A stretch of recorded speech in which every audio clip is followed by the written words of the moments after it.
Now, I think one of the most interesting returns this week, guys, is the Predator coming back to play the Houston Texans on the road. Deshaun Watson has not played in almost 2 years. Last time we saw him, he was a top five quarterback in the NFL. But as we all know, it takes time to shake off the rust, obviously. And for this Browns team this year, Brand said it on our other episode, Jacoby Brissett this year has played relatively well. He hasn't been a true backup. It's been a matter of this Browns defense really holding the back in spite of having the supposed best pass rusher in the NFL and many other stars around him. So I want to ask you guys, for these Cleveland Browns, they're heavy favorites this week against the Texans. And obviously, when you look at the stands right now, they're 4-7, right? They've had a lot of games that didn't go their way. They were close. They could have easily been 6-5 or 7-4 right now if they win a couple of those close games and finish it out strong. Is there any chance here the Browns can rip off a bunch of wins, get going the right note against the Texans, build some momentum, and with 9 or 10 wins, sneak into the last wildcard spot? Absolutely. I remember in the beginning of the season, I said if Cleveland is in a good spot by the time Deshaun Watson gets back, they can get rolling. And like you said, rust is a real thing, so we don't know exactly what Deshaun Watson is going to look like. But I'm going based off of what I remember seeing of him. If he's anything close to that, Cleveland can make a push at this thing. I think Amari Cooper's having a way better season than I initially expected him to have when he was playing for Cleveland. Donovan Peoples-Jones stepping up. David Njoku, a big catch against the Buccaneers there. They have some weapons. They got an insane running back group of Hunt and Chubb. Chubb's having a big time year.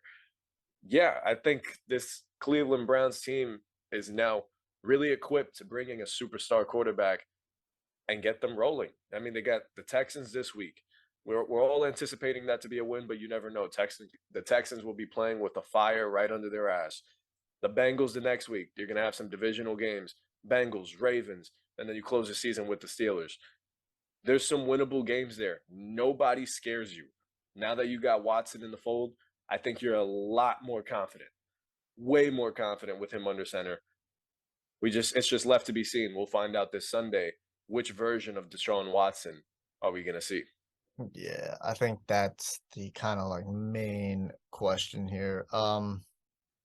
Not and for that reason alone, I'm gonna say they're not gonna be able to sneak into the playoffs this year. I just think that the rust is gonna be there. Um, Again, he's got to.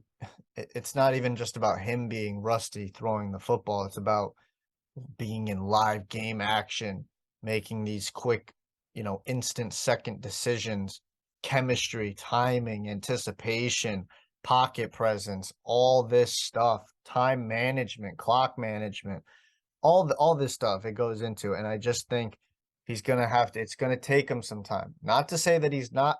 I still believe when he gets going, he's gonna be a top five quarterback again. I think he's a great quarterback in this league, but it's going to take some time. And I think I'm willing to give him the time. I'm not going to jump on him if he starts struggling. I don't think anybody should. And I think the Cleveland Browns are perfectly fine if he goes out there and struggles, because I think they're going to be like, all right, it's okay. Let him shake the rust off. If I'm the Cleveland Browns internally, I'm thinking we are more of a next year championship contender. I think a lot of people, I believe myself, I hope their offseason is great, but they make a couple moves here and there. They're right there. They're right there with Buffalo, as you guys love, Kansas City, Cincinnati. They're right there with all those teams. And I agree with you. This is a quarterback-friendly offense. We've seen that, of course, with Baker Mayfield and now Jacoby Brissett. This year, the Browns rank 11th in scoring. Their defense has been what's killed them, 30th in the league.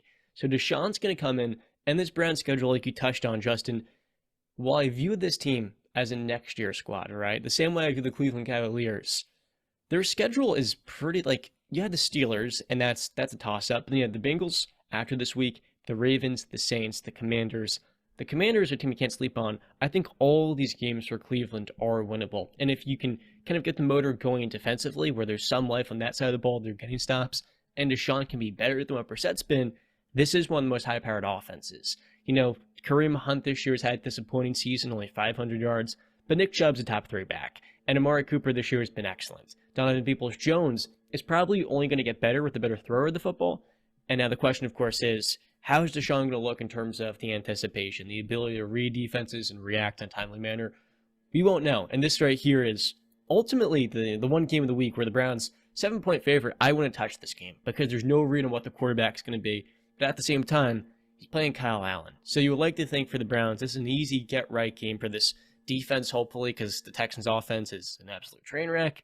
And one step further, before they go on a pretty tough stretch against the Bengals on the road and the Ravens with the Saints and the Commanders, they can get a little bit more juice going.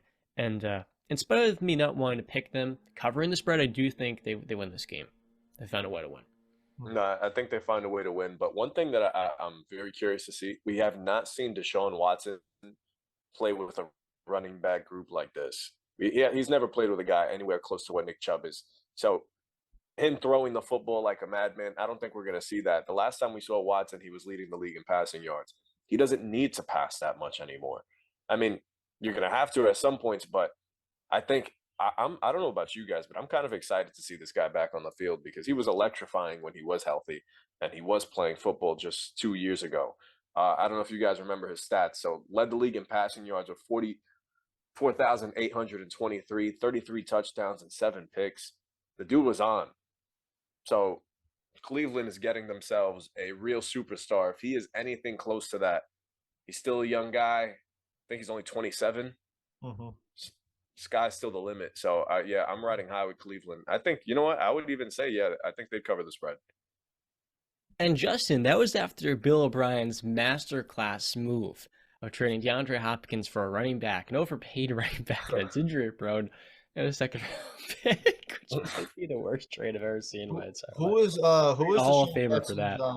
who was Deshaun Watson's running back in Clemson? Does anybody remember? Did he have a good one or a great one? I'm going to look it up in a moment. But in Houston, of course, his running back in those 4 years, David Johnson in 2020. 2019, it was Carlos Hyde, who had 1,000 yards and was actually pretty good with Duke Johnson.